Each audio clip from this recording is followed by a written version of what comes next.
Students, पिछले lecture में मैंने मार्क्सवाद के विषय में बताया था। साथ ही काल्पनिक समाजवाद और वैज्ञानिक समाजवाद में अंतर के विषय में भी बताया था। आज हम मार्क्सवाद के मूल सिद्धांतों की चर्चा करेंगे। इस संबंध में मार्क्सवाद का सबसे पहला सिद्धांत मार्क्स का अतिरिक्त मूल्य का सिद्धांत, Marxist theory of surplus value है। मार्क्स ने अतिरिक्त मूल्य के सिद्धांत की विवेचना अपनी प्रसिद्ध पुस्तक दास कैपिटल में की है। इस सिद्धांत का प्रतिपादन मार्क्स ने पूंजीवादी प्रणाली में पूंजीपतियों द्वारा श्रमिकों का जिस प्रकार शोषण किया जाता है, यह समझाने के लिए किया था। वास्तव में मार्क्स का जो श्रम सिद्धांत है, उसी का प्रसारित रूप अतिरिक्त मूल्य का सिद्धांत है। मार्क्स के इस सिद्धांत पर रिकार्डो के सिद्धांत का स्पष्ट प्रभाव दृष्टिगोचर होता है। मार्क्स ने रिकार्डो से मूल्य का श्रम सिद्धांत लेबर थ्योरी ऑफ वैल्यू ग्रहण किया और फिर उसे समाजवादी जामा पहनाया। वेपर का यह कथन सत्य है कि मार्क्स का अतिरिक्त मूल्य का सिद्धांत रिकार्डो के ही सिद्धांत का व्यापक रूप है। इसके अनुसार किसी भी वस्तु का मूल्य उसके निहित श्रम की मांग के अनुपात में होता है, बशर्ते यह श्रम उत्पादन की क्षमता के वर्तमान स्तर के तुल्य हो। इस प्रकार मार्क्स के अतिरिक्त मूल्य के सिद्धांत का मुख्य उद्देश्य है यह स्पष्ट करना कि पूंजीपति श्रमिकों को यथा योग्य पारिश्रमिक नहीं देते, बल्कि श्रमिकों के श्रम का मनमाना मूल्य लगाकर शोषण करते हैं। मार्क्स के अतिरिक्त मूल्य के सिद्धांत का अर्थ यह है कि प्रत्येक वस्तु का उपयोग मूल्य, यूज वैल्यू, इस बात पर निर्भर नहीं होता कि उस पर कितना मानव श्रम खर्च किया गया है। वह वायु एवं जल पर कोई मानव श्रम नहीं खर्च किया जाता। किसी वस्तु का विनिमय मूल्य, एक्सचेंज वैल्यू, इसलिए होता है क्योंकि उस वस्तु के उत्पादन में मानव धन श्रम खर्च किया जाता है।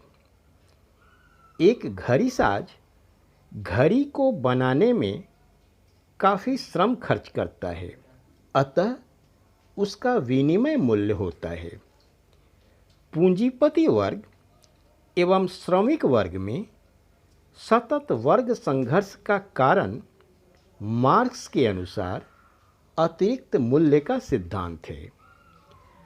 मार्क्स का कहना है कि प्रत्येक वस्तु का मूल्य उस पर खर्च किए गए श्रम के अनुसार होता है। जितना कम श्रम होगा, वस्तु का मूल्य भी उतना ही कम होगा। परंतु जिस कीमत पर वस्तु बिकती है और जो पारिश्रमिक मजदूर को मिलता है, उसमें अंतर होता है।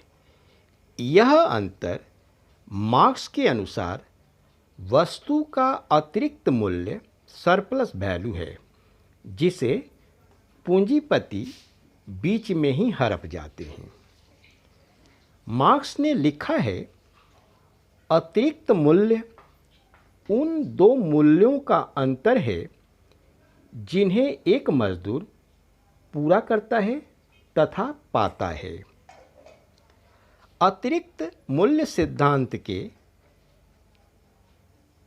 3 नियमों का प्रतिपादन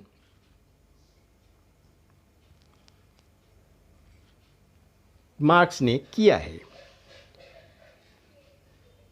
पहला है पूंजी का संचय सिद्धांत।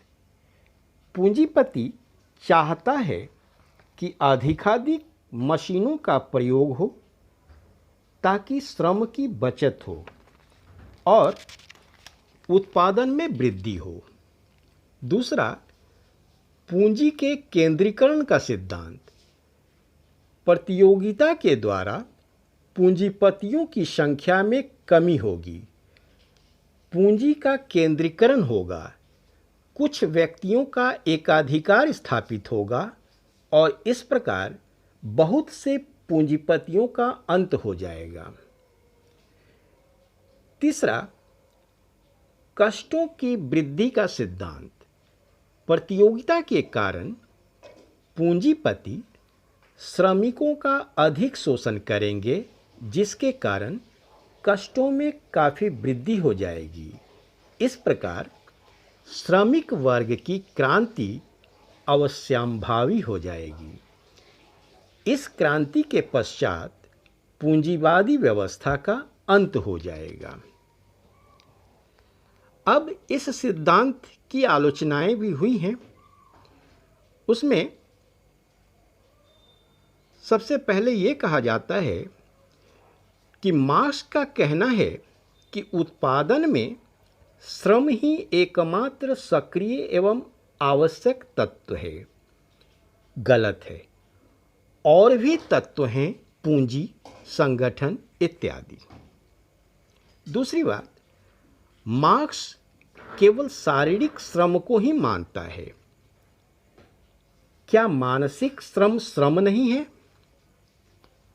और तीसरी बात, मार्क्स का अतिरिक्त मूल्य का सिद्धांत आर्थिक कम एवं राजनीतिक तथा सामाजिक ज़्यादा है।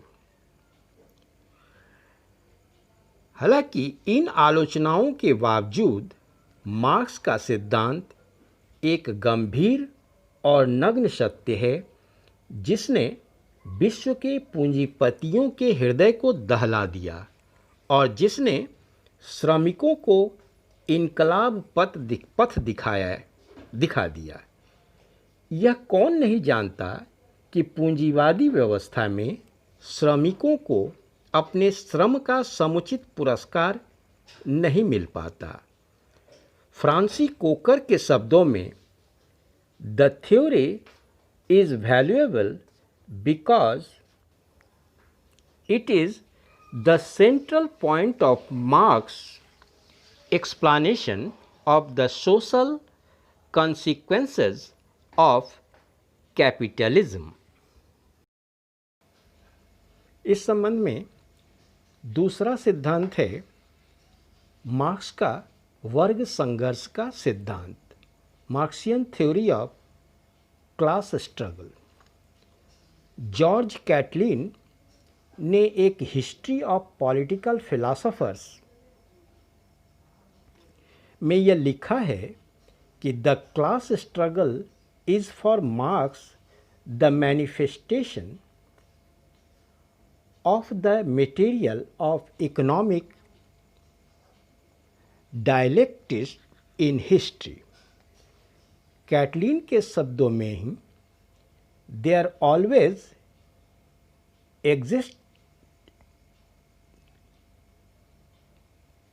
existed. It is the firing line of political action, and the rest of Marxist philosophy and economics are brought in an explanatory and justificatory of it.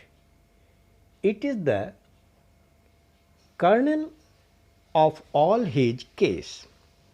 Caitlin के इस कथन से स्पष्ट होता है कि मार्क्स का वर्ग संघर्ष का सिद्धांत ऐतिहासिक भौतिकवाद एवं द्वंद्ववाद भौतिकवाद का ही एक उपसिद्धांत है।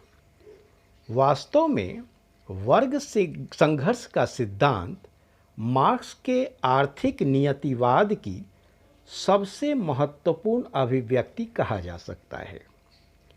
मार्क्स के अनुसार समाज में सदैव ही विरोधी आर्थिक वर्गों का अस्तित्व रहा है। एक वर्ग दूसरे वर्ग का शोषण करता है और इतिहास की इकाई व्यक्ति नहीं परंतु वर्ग क्लास है। इस प्रकार मार्क्स के अनुसार वर्ग संघर्ष का इतिहास ही मानव जाति का इतिहास है। मार्क्स एवं एंजल्स ने अपनी पुस्तक कम्युनिस्ट मैनिफेस्टो में यह स्पष्ट रूप से लिखा है कि the history of all hitherto existing society is the history of class struggle, अर्थात वर्ग संघर्ष का इतिहास ही मानव जाति का इतिहास है। इस प्रकार मार्क्स के अनुसार विश्व का इतिहास आर्थिक एवं राजनीतिक शक्ति के लिए विरोधी वर्ग संघर्षों की एक श्रृंखला है। इतिहास का निर्माण करने वाले सामाजिक आंदोलन वर्ग आंदोलन होते हैं। प्रत्येक काल में एवं प्रत्येक देश में आर्थिक और राजनीतिक शक्ति पाने के लिए निरंतर आंदोलन को जन्म देते रहे हैं। कम्युनिस्ट मैनिफेस्टो में यह उल्लिखित प्राचीन रोम में पेट्रोलियम प्लूवियन एवं दास होते थे। मध्य युग में feudal lords vassal guild masters journeyman apprentice तथा सेवक होते थे। प्रायः इन समस्त वर्गों में इनकी उपश्रेणियां थीं। ये समूह दमन करने तथा दलित निरंतर एक दूसरे का विरोध करते थे। इनमें कभी खुलकर और कभी छिपकर निरंतर संघर्ष चलता रहता था। प्रत्येक समय इस युद्ध के परिणाम स्वरूप या तो समाज की क्रांतिकारी पुनर्रचना होती थी या संघर्ष में रत दोनों वर्ग नष्ट हो जाते थे। कम्युनिस्ट मैनिफेस्टो के ये महान शब्द मार्क्स के वर्ग संघर्ष के सिद्धांत को समझने की वास्तविक कुंजी है। जैसा एंड्रू हैकर ने पॉलिटिकल थ्योरी में लिखा है, a class struggle requires at least two classes to play the role of antagonists. Marx ने बड़ी सफाई के साथ वर्ग संघर्ष में दो वर्गों हैव्स एंड हैव नॉट्स को पहचाना है, पर हैकर ने लिखा है कि मानव इतिहास में क्या केवल दो ही वर्ग होते हैं अथवा many order and gradation and groups and classes किसी समाज में होते हैं। मार्क्स ने सामाजिक वर्ग संघर्ष एवं विरोधों में इतिहास की व्याख्या की कुंजी खोजकर उसे आसान बनाने की कोशिश की है। परंतु क्या वर्ग संघर्ष का आधार केवल आर्थिक ही होता है? मार्क्स का कहना है कि आधुनिक युग में वर्ग संघर्ष और भी अधिक स्पष्ट हो गया है। दो बड़े गुटों में पूंजीपति वर्ग और सर्वहारा वर्ग। कम्युनिस्ट मैनिफेस्टो की ये पंक्तियाँ महत्वपूर्ण है। Society as a whole is splitting up into two great classes directly facing each other, bourgeois and proletariats। Marks की महानता एवं उसका प्रभाव इस तथ्य में निहित है कि उसने यह संदेश दिया कि इस वर्ग संघर्ष में सर्वहारा वर्ग की विजय इतिहास की मांग है, जो निश्चित भी है। इसलिए मार्क्स ने यह घोषणा की कि the workers have nothing to lose but their chains, they have world to win, workers of the world unite. Marx ने यह भी विश्लेषित किया है कि पूंजीपति वर्ग कौन है और सर्वहारा वर्ग कौन है। बुर्जुआ वर्ग। मार्क्स के अनुसार पूंजीपति वर्ग ऐसा बुर्जुआ वर्ग है जो शोषक है। वह शोषक इसलिए है कि वह मजदूरों को कम वेतन देता है, उससे अधिक काम लेता है। दुर्भाग्य यह है कि श्रमिक वर्ग अपने श्रम का उचित मूल्य मांगता है, पर उसे मिलता नहीं है। पूंजीपति वर्ग उत्पादन की साधनों का स्वामी होता है। वह समाज के आर्थिक जीवन पर तो नियंत्रण रखता ही है, साथ साथ सामाजिक, वैधानिक एवं राजनीतिक संस्थाओं का भी निजी स्वार्थ में प्रयोग करता है। शासन सत्ता पूंजीपति वर्ग के हाथों में होती है और यह पूंजीपति वर्ग की स्वार्थ सिद्धि में लगी रहती है। सर्वहारा वर्ग। मार्क्स की मान्यता है कि श्रमिक वर्ग के पास एक पूंजी है, उसका श्रम। श्रम नाशवान होता है। क्षुधा एवं अभाव से पीड़ित श्रमिक अपने श्रम को सस्ती दर में पूंजीपति वर्ग के हाथों में बेच देता है। इस प्रकार पूंजीपतियों के आगे यह वर्ग झुकने को विवश हो जाता है, परंतु श्रमिक कभी यह पसंद नहीं करता कि पूंजीपति उसका शोषण करे। शोषण के विरुद्ध हमेशा उसके मन में उत्तेजना रहती है और वे समय समय पर पूंजीपतियों के विरुद्ध विद्रोह भी करते हैं।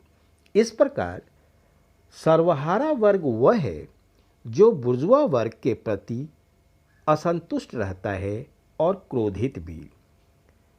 मार्क्स की अटल आस्था है कि वर्ग संघर्ष का अनिवार्य परिणाम पूंजीवाद का विनाश तथा सर्वहारा वर्ग की विजय है। पूंजीपति का विनाश अनिवार्य है। इसके कुछ महत्वपूर्ण कारण मार्क्स के अनुसार ये हैं। पहला, पूंजीवादी अवस्था में उत्पादन व्यक्तिगत लाभ की दृष्टि से होता है। दूसरा, पूंजीवाद जब फैलता है तो एकाधिकार के कारण कुछ व्यक्तियों के हाथों में पूंजी एकत्र हो जाती है और उधर श्रमिकों की एक लंबी सेना तैयार हो जाती है। तीसरा, पूंजीवाद में समय समय पर आर्थिक संकट उत्पन्न होता है, जिससे सामान्य जनता एवं श्रमिकों में घोर असंतोष उत्पन्न होता है। चौथा, पूंजीपति वर्ग शोषक वर्ग है, क्योंकि वह अतिरिक्त मूल्य को अपने पास बेईमानी से रख लेता है। पांचवा, पूंजीवाद में श्रमिकों का पतन होता है, क्योंकि पूंजीपति सृजनात्मक नहीं होता। छठा, पूंजीवाद श्रमिकों की एकता में सहायक होता है औद्योगिकरण के कारण। और अंत में, पूंजीवाद अंतर्राष्ट्रीय श्रमिक आंदोलन को जन्म देता है। दुनिया के मजदूर एक होकर यह नारा लगाते हैं, workers of the world unite, अर्थात दुनिया के मजदूर एक हों। अतः पूंजीवादी अपनी खामियों के कारण स्वयं ही समाप्त हो जाएगा तथा सर्वहारा वर्ग विजयी होगा। इस सिद्धांत की आलोचना भी हुई है। जॉर्ज कैटलिन की यह मान्यता है कि the Marxist argument of class war turns the existence of sharply defined classes. परंतु कैटलिन की यह मान्यता है कि समाज में केवल दो ही वर्ग नहीं होते, पूंजीपति एवं सर्वहारा, शोषक एवं शोषित तथा वाद एवं प्रतिवाद, बल्कि एक और भी वर्ग होता है जिसे हम मध्यम वर्ग, मिडिल क्लास कह सकते हैं। कैटलिन ने यह प्रश्न किया है कि what about the position of the middle class in the algebra of revolution. मार्क्सवाद में एक दूसरी विसंगति यह है कि कभी बुर्जुआ को ही मध्यम वर्ग कहता है। यह भी वर्ग संघर्ष के सिद्धांत की एक महत्वपूर्ण त्रुटि है। निष्कर्ष में जॉर्ज कैटलिन के शब्दों से सहमत होते हुए हम कह सकते हैं कि what Marx did was to provide a movement which hitherto had no adequate theory। अंत में यह कहा जा सकता है कि कार्ल मार्क्स के वर्ग संघर्ष का सिद्धांत एवं उसका संदेश इतना प्रभावशाली भी था कि वेपर के शब्दों में marks can be sure of his place in any collection of the world's great master of political thought।